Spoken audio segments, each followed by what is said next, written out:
नमस्कार, मैं राजेश मल्होत्रा। आप देख रहे हैं दिव्य हिमाचल टीवी का खास कार्यक्रम हिमाचल की बात मेरे साथ। हम आज फिर से आपके साथ धर्मशाला से लाइव जुड़े हैं और कल शीतकालीन सत्र का आखिरी दिन है। उसके बाद विधानसभा का सत्र ये समाप्त हो जाएगा।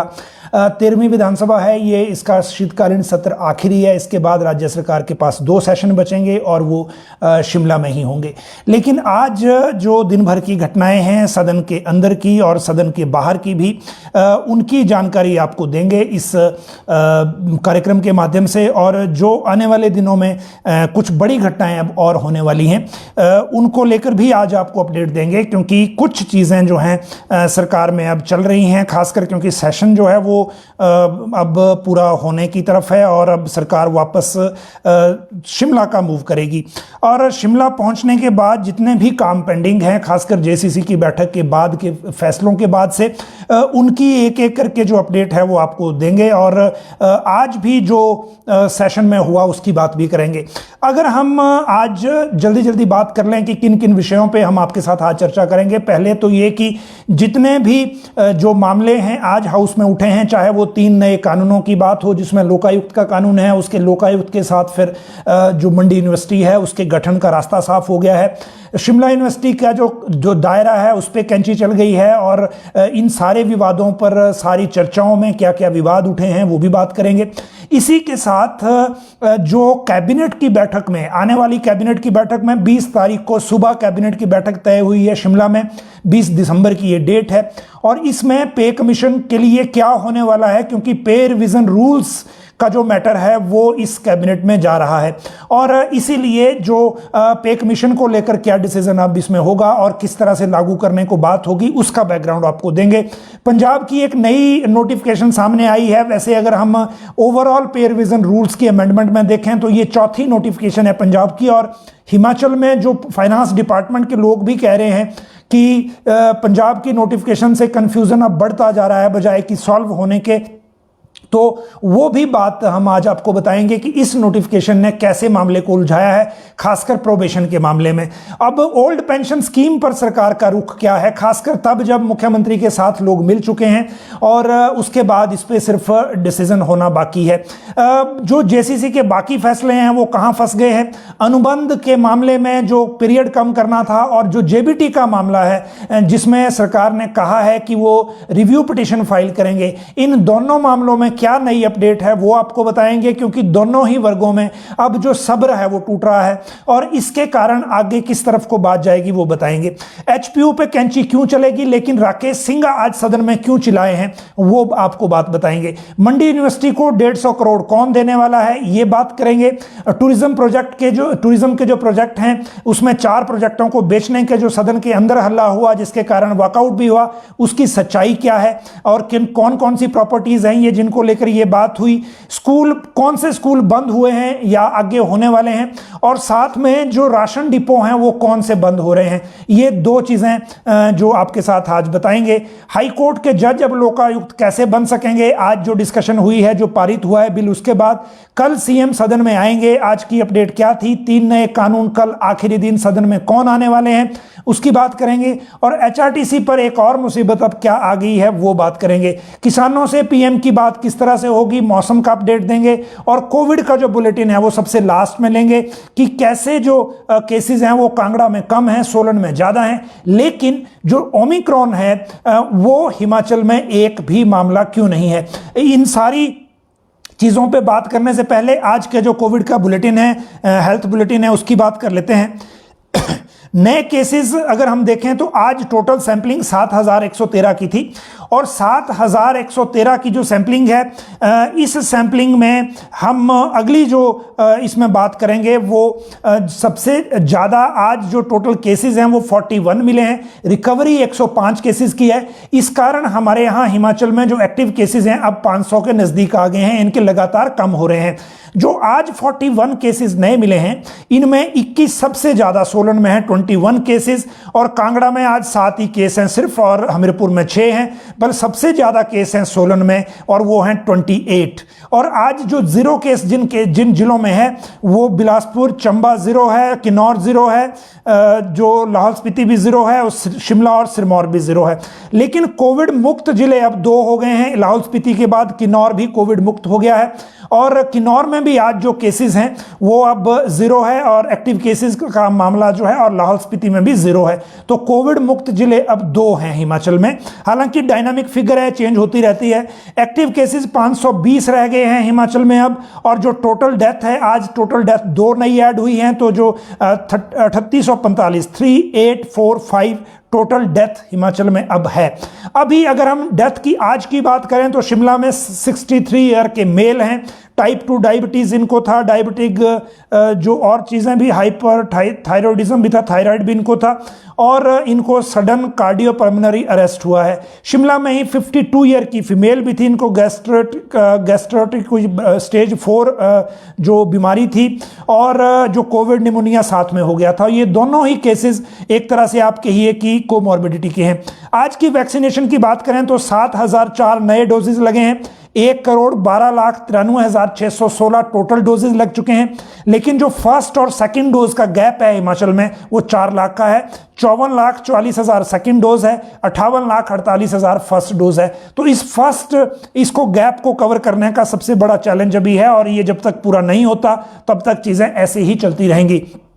अब अगर हम कोरोना की बात कर रहे हैं तो सबसे पहले एक और बात आपको बता दें, जो ओमिक्रॉन का इशू है, क्योंकि अब जो हमारे नज़दीक चंडीगढ़ तक ये केस पहुंच चुका है। लेकिन जो बाकी अगर इंडिया की बात करें तो अभी कोई डेथ बेशक रिपोर्ट नहीं हुई हो उस तरह से जैसे कि बाकी जो बाकी देशों में हुआ है।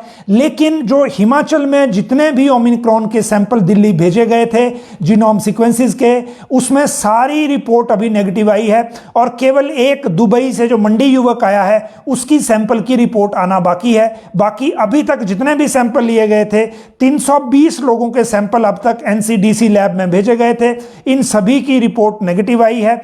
और अभी तक विदेश से 1174 लोग वापस आए हैं, और इनमें से 400 लोगों के आरटीपीसीआर टेस्ट किए गए हैं, और इसी के साथ जो जीनोम सीक्वेंसिंग की गई थी उसमें भी जो मामला है वो अभी काफ़ी जो है स्लो है। इसका मतलब कि नए केस हमारे पास जो ओमिक्रॉन का कोई भी मामला हिमाचल में अभी तक नहीं है। इसके बाद अब ये कोविड की हो गई बात, इसके बाद अब बात करते हैं जो मामला सबसे इंपॉर्टेंट है, और वो है हिमाचल में जो कैबिनेट की बैठक 20 तारीख को होने जा रही है उससे रिलेटेड मामले। क्योंकि हमने जो शिमला धर्मशाला से आजकल जो लाइव आपको दिखाते हैं उसमें जो हमारा 6:45 बजे का एक बुलेटिन धर्मशाला का है, उसमें विधानसभा की दिन भर की घटनाएं उसमें भी ली जाती हैं, और जो बड़ी घटना है वो हम लाइव के जरिए भी आपको दिखाते हैं। जैसे युवा कांग्रेस का आज का प्रदर्शन लाइव दिखाया था, और बाकी भी जो दिन भर की घटनाएं थी, वॉकआउट थी, वो लाइव दिखाया था। अभी के बुलेटिन में, अभी के इस कार्यक्रम में हम आपको उन जो नए कानून पारित होते हैं उनकी विस्तार से डिटेल देते हैं, ताकि ये नए कानून किस तरह से इंप्लीमेंट हो रहे हैं और किस तरह से इफेक्ट करेंगे लोगों को, वो उसकी जानकारी आपको मिल जाए। तो अभी सबसे बड़ी बात यह कि 20 तारीख को जो शिमला में कैबिनेट की बैठक होने जा रही है उसमें पे रिवीजन रूल्स को बुलाया गया है। पे रिवीजन रूल्स को जो फाइनेंस डिपार्टमेंट का इंटरनल एक तरह से तैयारी है, उसमें एक सूचना दी गई है सेक्रेटरीट शिमला को भी कि जो फाइनेंस के लोग जो पे रिवीजन रूल से रिलेटेड हैं उनको कहा गया है कि 20 की कैबिनेट से पहले आप इसको रेडी करें, ताकि 20 की कैबिनेट में इसको लगाया जा सके। इससे पहले आपको याद है पहले 16 तारीख पहले यहाँ जो कैबिनेट थी वो 11 तारीख को प्लान हुई थी, फिर 16 तारीख को हुई, 18 को हुई, अब 20 को हो गई है, और 16 की हालांकि नहीं थी, 18 और 20 की थी। तो इन चीज़ों में अब 20 को जो कैबिनेट हो रही है उस कैबिनेट में पे रिवीजन रूल्स के आना मोस्ट लाइकली है, और वो इसलिए भी क्योंकि 1 जनवरी से राज्य सरकार ने नया पे कमीशन देना है अपने कर्मचारियों को, और वो मिलना है 1 फरवरी के वेतन में। और इस साल 2 वेतन जो हैं फरवरी में जो मिलेगा और मार्च में जो मिलेगा वो नए पे कमीशन से होगा। इसीलिए पे रिवीजन रूल्स जो हैं वो आ रहे हैं। इन पे रिवीजन रूल्स को जो 20 तारीख को कैबिनेट में आएंगे, एक चीज बिल्कुल ध्यान देने वाली है कि इसमें जो कैडर वाइज एक बाइफर्केशन होती है उसकी उम्मीद ना करें, क्योंकि कैडर वाइज बाइफर्केशन इसमें जो स्केल वाइज होती है वो शायद ना आए, क्योंकि स्केल वाइज के लिए जो अभी भी सिचुएशन है वो आगे बड़ी अलग होगी और बहुत सी जो चीज़ें हैं वो इसमें और ली जाएंगी। लेकिन अभी जो सिचुएशन सबसे इंपॉर्टेंट है वो ये है कि किस तरह से सरकार नया एक मिशन लागू करती है। ये इसलिए अभी देखने वाली बात है क्योंकि पंजाब ने अपने यहाँ सिचुएशन को बहुत उलझा दिया हुआ है। अभी जो डायरेक्शन दी गई है पे रिवीजन रूल्स का जो ड्राफ्ट बना है उस ड्राफ्ट के अनुसार उसमें अगर कोई बदलाव नहीं हुआ तो उसमें दो तीन चीजें बड़ी क्लियर हैं। एक तो जो 3 विकल्प हैं सैलरी के लिए उनमें से 2 ही विकल्प दिए जा रहे हैं। जो 15% राउंड अबाउट का इंक्रीज है वो हिमाचल के कर्मचारियों को नहीं मिल रहा है। ये ऑप्शन भारत सरकार ने दी थी अपने पे कमीशन में केवल रिकवरी को बचाने के लिए, ये शायद यहां कर्मचारियों को नहीं मिले। पेंशनरों के लिए पंजाब ने इस ऑप्शन को जो है वो ऑप्ट करने के लिए इनकार किया है। यहां कर्मचारियों के लिए इनकार है पहले एक तरह से, क्योंकि डीए में डिफरेंस आ गया था हमारे और पंजाब के, जब 1/16 का जो बेस लिया गया था उसके लिए।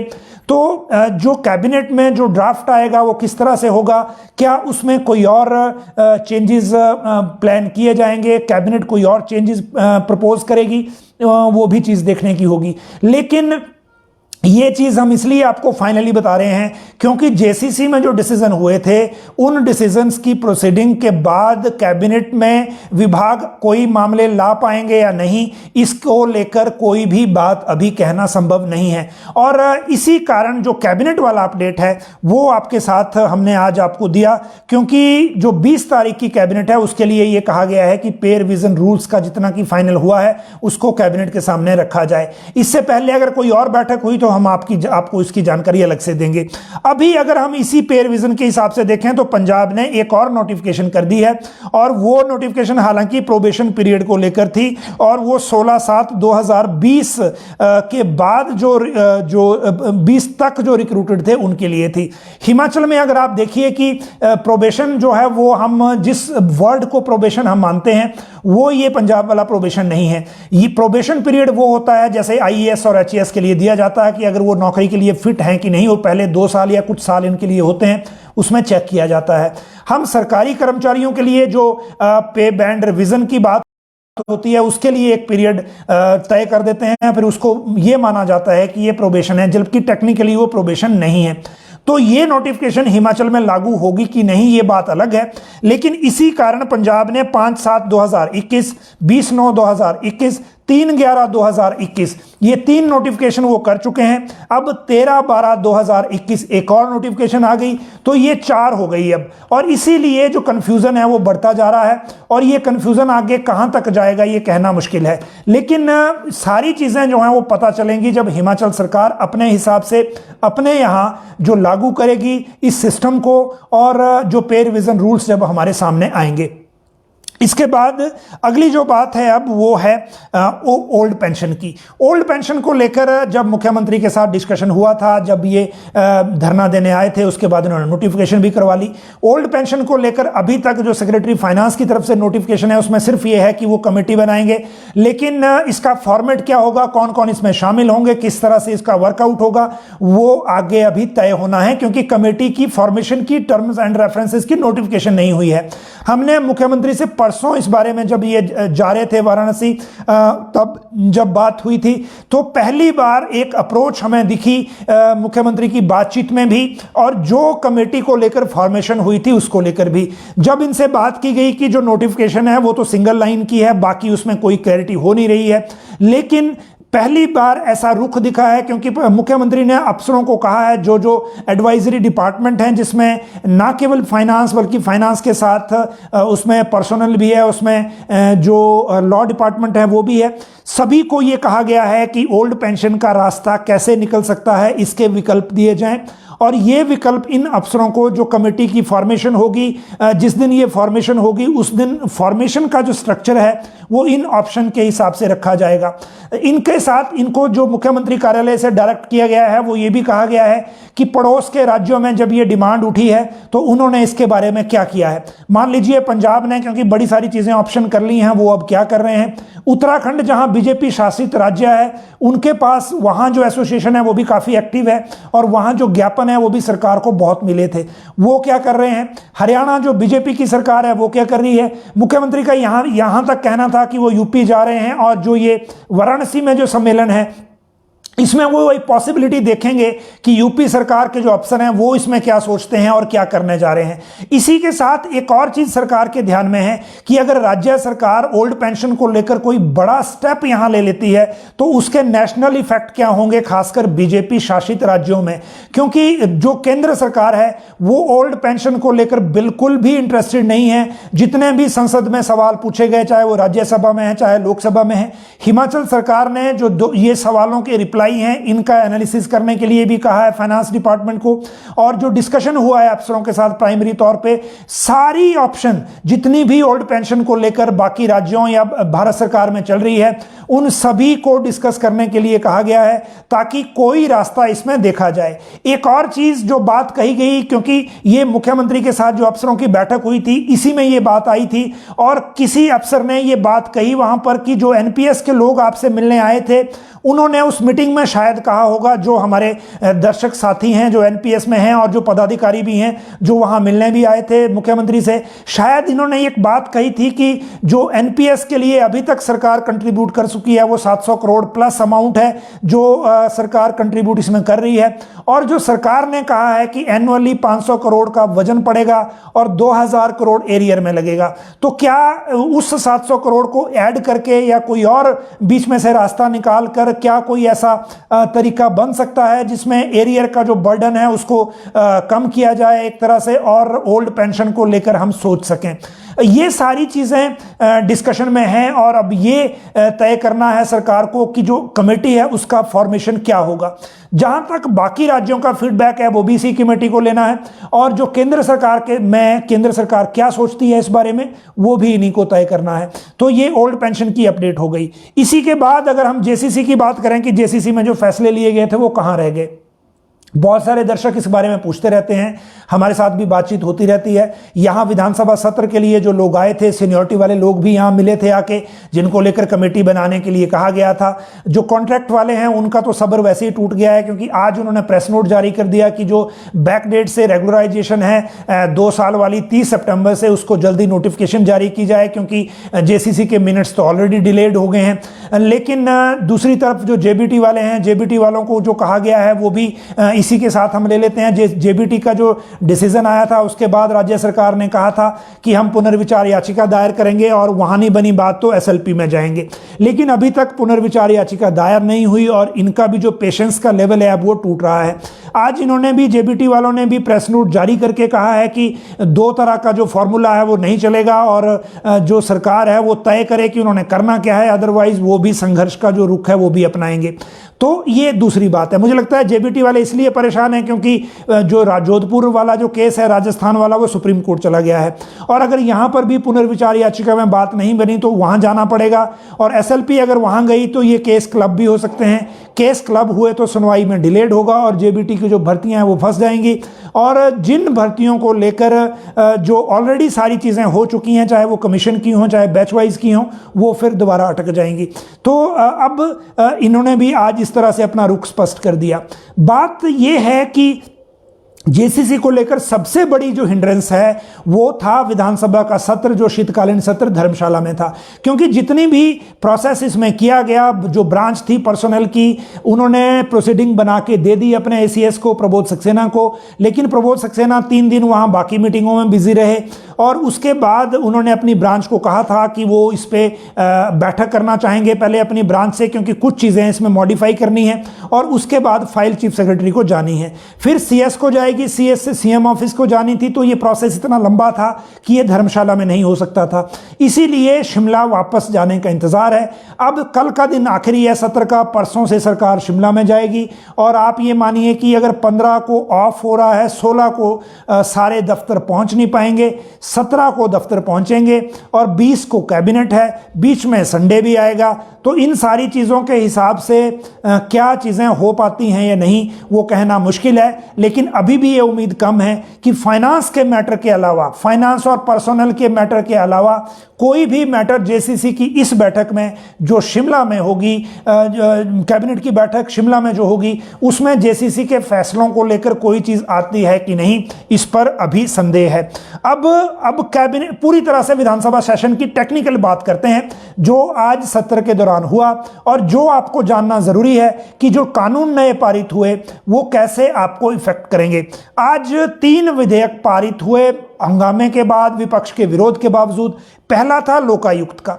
लोकायुक्त का जो विधेयक था उसमें जो वजह थी वो आपको मैंने पहले भी बताई थी कि जो अभी लोकायुक्त बन सकते हैं, ये पोस्ट 4 साल से खाली है, और लोकायुक्त जो अभी बन सकते हैं इन प्रेजेंट रूल्स के हिसाब से उसमें सुप्रीम कोर्ट के रिटायर्ड जस्टिस होने चाहिए या हिमाचल हाई कोर्ट के रिटायर्ड चीफ जस्टिस होने चाहिए।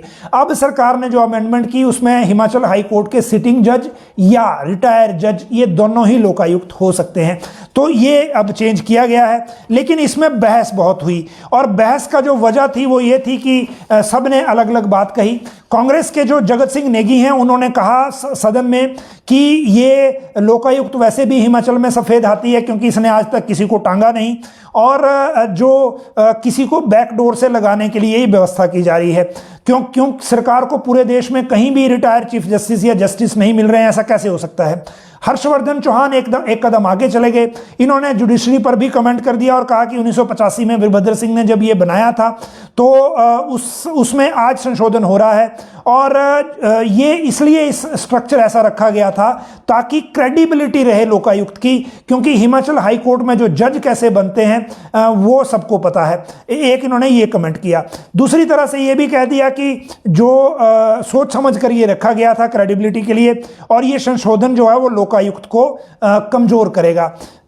तीसरी बात आशा कुमारी ने ये कही कि क्योंकि लोकायुक्त के दायरे में लोकायुक्त को मुख्यमंत्री के खिलाफ भी जांच करने का अधिकार है, तो ऐसे में अगर सिंपल जज एक होगा और वो कैसे इंक्वायरी करेगा मुख्यमंत्री के खिलाफ। चीफ जस्टिस इसलिए रखा गया था ताकि वो प्रोटोकॉल में बराबर हैं।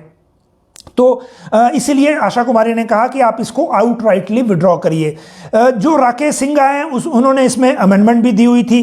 तो उससे पहले नरेंद्र ठाकुर जो बीजेपी के हैं उन्होंने कहा कि जो आशा कुमारी कह रही हैं वो बिल्कुल सत्य नहीं है, क्योंकि जो न्याय की व्यवस्था है वो प्रोटोकॉल से नहीं चलती, वो लेवल ऑफ क्राइम से चलती है कि वो क्राइम कौन सा किया हुआ है। इसलिए जो स्पेशल जज है अधीनस्थ न्यायालयों में वो भी मुख्यमंत्री के खिलाफ केस सुन सकते हैं। लेकिन मुकेश अग्निहोत्री ने कह दिया कि जो नरेंद्र ठाकुर कह रहे हैं वो सरकारी पक्ष है, ऐसा नहीं है, और इसीलिए इस बिल को विड्रॉ किया जाए। तो और ये भी कहा कि आप एक बार विज्ञापन जारी करिए, अगर विज्ञापन जारी करने के बाद भी आपको कोई लोकायुक्त के लिए आवेदन नहीं आता तब हम मान लेंगे कि आपको कोई नहीं मिल रहा है, इसलिए आप फिर जज भी रख सकते हैं। लेकिन राकेश सिंघा ने थोड़ा और आगे चले गए कि इसकी पॉलिटिकल और लीगल इंप्लीकेशंस हैं, और ये भी कहा कि जो लोगों में आशंकाएं आजकल सरकारों के प्रति हैं, और इसीलिए क्योंकि मुख्यमंत्री के खिलाफ जांच भी लोकायुक्त करता है और ये आशंकाएं भी इसमें खत्म होती हैं, तो इसीलिए आपको इसमें ये अमेंडमेंट नहीं करना चाहिए। लेकिन जो मंत्री हैं, ये विधि मंत्री यानी कि लॉ मिनिस्टर सुरेश भारद्वाज, इन्होंने सारी आशंकाओं का खंडन किया और कहा कि कानून कोई भी बनता है उसका वक्त की परिस्थितियों के हिसाब से उसमें चेंजेस करने पड़ते हैं। जब भारत का संविधान बना था तो आज तक 100 से ज़्यादा बार उसमें संशोधन किए गए, और ये जो संशोधन किया जा रहा है ये किसी को डिमीन करने के लिए नहीं किया जा रहा है, और मुख्यमंत्री का लेवल भी इसमें कम करने की मंशा नहीं है। और प्रेजेंट में अगर वर्तमान का एक मुख्यमंत्री और 2 पूर्व मुख्यमंत्री अगर किसी दल के पास हैं तो बीजेपी ही है, कांग्रेस के पास नहीं है, इसीलिए हम ऐसा नहीं कर रहे हैं। और ये सिर्फ इसलिए किया जा रहा है कि जो लोकायुक्त का पद खाली है उसको भरा जा सके, और इसके बाद फिर ध्वनि मत से इसको पारित कर दिया गया। और जो अब आने वाले दिनों में जैसे ही ये नोटिफिकेशन हो जाएगी, अब हाई कोर्ट का सिटिंग जज भी लोकायुक्त हो सकेगा और रिटायर्ड जज भी लोकायुक्त हो सकेगा। तो ये सबसे बड़ी अपडेट थी। इसी के साथ मंडी यूनिवर्सिटी का भी बिल आ गया और मंडी यूनिवर्सिटी के बिल में भी पहले सभी ने विरोध किया, जो कांग्रेस के विधायक हैं उन्होंने भी, राकेश सिंघा ने भी, कुछ अमेंडमेंट भी। मेन ऑब्जेक्शन ये था कि 10 करोड़ से यूनिवर्सिटी नहीं बनती, जो सेकंड स्टेट यूनिवर्सिटी मंडी में सरकार बनाने जा रही है, और आप इसका बजट बढ़ाइए। मुकेश अग्निहोत्री और वीरेंद्र कंवर भिड़ गए आपस में, और वो इसलिए भिड़े कि मुकेश अग्निहोत्री ने कहा कि आप मंडी में तो रूसा के तहत 2 क्लस्टर यूनिवर्सिटी की घोषणा हुई थी, एक मंडी में एक ऊना में। मंडी में क्लस्टर यूनिवर्सिटी बनाई, अब स्टेट यूनिवर्सिटी दे दी, लेकिन ऊना को क्लस्टर यूनिवर्सिटी भी नहीं मिली। और जो कैबिनेट में ये मंत्री हैं ये भी विरोध नहीं करते, इनको कार्यकारी मुख्यमंत्री की तरह चर्चित किया जाता है, लेकिन ये विरोध नहीं करते। इससे वीरेंद्र कंवर भड़क गए और उन्होंने कहा कि मुकेश अग्निहोत्री जब खुद मंत्री थे तो इनको ऊना भी नहीं दिखता था, उनको हरोली दिखता था, और अब आके यहां ऊना के लिए रोना रो रहे हैं। लेकिन जो मंत्री ने जब जवाब दिया गोविंद सिंह ठाकुर ने, तो उन्होंने कहा कि जब ये यूनिवर्सिटी अब, क्योंकि अब बनाने का रास्ता साफ हो गया है, अगले बजट में मंडी यूनिवर्सिटी के लिए चाहे 100 करोड़ लगे चाहे 150 करोड़ लगे, लेकिन सरकार इसके लिए पैसा देगी। अभी 10 करोड़ रखा जा रहा है ताकि प्राइमरी चीजें शुरू हो जाएं, और अगले बजट में 150 करोड़ भी इसको दिया जा सकता है। लेकिन इस यूनिवर्सिटी के कारण जो तीसरा बिल था, उसके कारण एचपीयू के जो दायरा और पावर्स हैं उन पर कैंची चल गई। ये संशोधन विधेयक लाया गया गोविंद सिंह ठाकुर के द्वारा, जो शिक्षा मंत्री हैं, और इस पर राकेश सिंघा ने चिल्लाना शुरू कर दिया सदन के अंदर। वो इतनी जोर से चिल्लाया, उन्होंने कहा कि अगर ऐसा ही अमेंडमेंट लाना है तो फिर इस विधानसभा को भंग कर दीजिए, क्योंकि विधायकों का, चुने हुए विधायकों का यहां रहने का कोई मतलब नहीं है। जैसे ही उन्होंने ये बात कही, जो नूरपुर से विधायक हैं और मंत्री हैं, वन मंत्री जो राकेश पठानिया, उन्होंने कहा कि सिंघा जी आपको क्या लगता है कि जो बाकी लोग हैं वो चुनकर नहीं आए हैं? तो उसके बाद सिंघा ने कहा कि अगर आप ऐसा करना चाहते हैं तो आप करिए, मैं तो अपनी शक्तियां नहीं दूंगा। और वो वजह ये थी कि जो अमेंडमेंट लाई गई थी जो हिमाचल प्रदेश विश्वविद्यालय के अधिनियम में, वो थी 7(1), और 7(1) जो उनका जो एक्ट का नियम है, उसमें जो व्यवस्था है वो ये की गई इस एक्ट के द्वारा कि जो इस अधिनियम में संशोधन का जो अधिकार है, जो हिमाचल प्रदेश विश्वविद्यालय का क्षेत्राधिकार जो पूरे प्रदेश में था, पहले जुरिस्डिक्शन पूरे प्रदेश की थी, उसको तय करने के लिए अधिकार है वो सरकार को दे दिया जाए। यही विरोध राकेश सिंघा कर रहे थे कि जो लेजिस्लेशन की पावर है वो राज्य सरकार को नहीं दी जानी चाहिए। लेकिन गोविंद सिंह ठाकुर ने बहुत सीरियस ऑब्जेक्शन किया। उन्होंने कहा कि सनसनी फैलाने के लिए सदन के अंदर चिल्लाना अच्छी बात नहीं है, और ऐसा कुछ नहीं है जैसा ये नया इस बिल में हो रहा है। उन्होंने कहा कि वक्त की ज़रूरत है कि दूसरी स्टेट यूनिवर्सिटी हिमाचल में हो, क्योंकि 138 से ज़्यादा डिग्री कॉलेज हो गए हैं, 8 जो हैं वो संस्कृत कॉलेज हो गए हैं, बीएड कॉलेज बहुत ज़्यादा हैं, और बाकी सारे काम भी बड़े हैं, एचपीयू से नहीं चलता। चंबा के बच्चों को शिमला आना और चक्कर लगाना बहुत दूर होता है, इसीलिए मंडी की स्टेट यूनिवर्सिटी दूसरी शुरू हो जाएगी और दोनों में बांट देंगे आधे आधे जिले, और दोनों अपने अपने दायरे में काम करेंगी। तो इसमें इतना जो हल्ला और हो हल्ला करने की जरूरत नहीं है, और यह विधेयक भी ध्वनिमत से पारित कर दिया गया। अब इसके बाद अगली बात करते हैं, और जो अगली बात है वो है टूरिज्म प्रोजेक्ट बेचने की सच्चाई। जो पॉइंट ऑफ ऑर्डर के तहत जो नेता प्रतिपक्ष हैं मुकेश अग्निहोत्री, उन्होंने ये सवाल उठाया कि, और ये सवाल भी 13 तारीख को कन्वेंशन सेंटर का एक सवाल था, मुकेश अग्निहोत्री ने पूछा हुआ था, उसका जो जवाब दिया सरकार ने, और उसमें ये बताया कि हम लीज पर 4 प्रॉपर्टीज देने जा रहे हैं, और ये जो प्रॉपर्टीज हैं ये कन्वेंशन सेंटर मंडी है, कल्चरल सेंटर जंजैली है, मंडी वाला 10 साल के लिए, जो ये 15 साल के लिए, कल्चरल सेंटर बड़ा गांव मनाली 16 साल के लिए, कन्वेंशन सेंटर क्यारी घाट 10 साल के लिए, और इनको लीज पर दिया जा रहा है। लीज का अमाउंट भी अलग अलग है दोनों का। कन्वेंशन सेंटर मंडी 25 लाख के लिए है, जंजैली वाला 17.52 लाख के लिए है, बड़ा गांव वाला है 1 करोड़ 50 लाख पर, और जो दिए जा रहे हैं क्यारी घाट वाला भी उसी तरह दिया जा रहा है। इसके लिए लीज के लिए बिडिंग हुई होगी, ऐसा हालांकि इसमें क्लैरिटी के साथ नहीं कहा गया है, लेकिन जो जवाब दिया फिर मुख्यमंत्री की जगह जल शक्ति मंत्री ने, तो उन्होंने कहा कि ये एडीबी के प्रोजेक्ट में बने हुए प्रॉपर्टीज हैं, और एडीबी क्योंकि लोन में बनती है, हिमाचल सरकार इसमें अपना फंड भी देती है, और इन प्रॉपर्टीज से सरकार सरकार ने कुछ पैसे भी कमाने हैं और इसीलिए उस वाइबिलिटी को देख के इनको दिया गया है। इनको बेचा नहीं गया है और इनको लीज पर दिया गया है।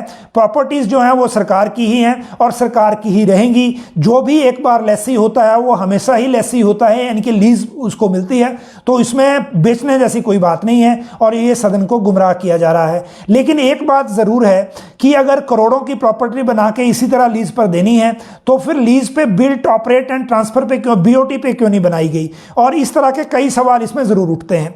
अब अगली बात अगर करें हम वो है स्कूल बंद करने की, और स्कूल बंद करने के साथ एक और मामला इसमें है जो थोड़ा सीरियस है और वो है डिपो बंद करने का।